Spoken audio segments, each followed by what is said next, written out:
Il est surnommé l'enfant terrible du patronat. Denis Kessler est l'un des cofondateurs du MEDEF.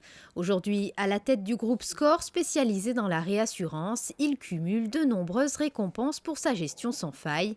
Ce dernier a de plus pour habitude de ne jamais pratiquer la langue de bois, un discours et un comportement qui auraient pu le mener tout droit en politique, et pourtant.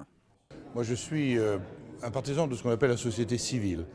Et malheureusement, c'est la tradition de Tocqueville, c'est des gens qui s'engagent parce qu'ils croient dans la cité, mais qui ne veulent pas exercer le pouvoir d'État, qui ne veulent pas avoir des responsabilités politiques, mais participer à la vie de la cité. C'est la raison pour laquelle je me suis engagé dans de nombreuses organisations, dont le MEDEF, de façon à participer au débat, en disant voilà ce qui est bon pour le pays, ou voilà ce qui est au contraire mauvais pour le pays. Et je trouve que s'il y avait plus de gens qui s'engageaient dans la société civile, ça aiderait aussi, je crois, la classe politique à être irriguée par des idées différentes, nouvelles, et la plupart du temps, j'espère, efficaces.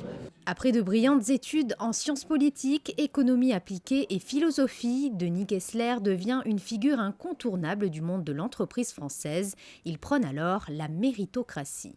On croit que dans les traditions républicaines, on croit toujours que l'égalitarisme est la règle. Pas vrai du tout. Je veux dire, dans la tradition française, les traditions républicaines, c'est la méritocratie.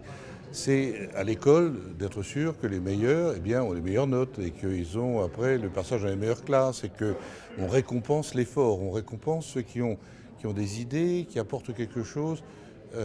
Mais ceci est vrai à tous les étages d'une société. Et le républicanisme aboutit toujours à une forme de valorisation de la mérite, l'effort, la réussite, le travail. Et on croit que la valeur aujourd'hui dominante, c'est malheureusement l'égalitarisme, quels que soient les efforts que les uns ou les autres ont faits. Si on a les mêmes résultats, les mêmes revenus, la même situation, eh bien, on décourage finalement ce moteur fondamental qui est la reconnaissance des talents.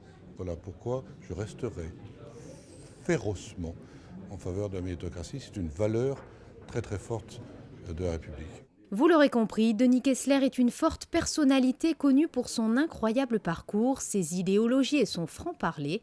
Cette rencontre en principauté aura permis d'enrichir les échanges avec les entrepreneurs monégasques.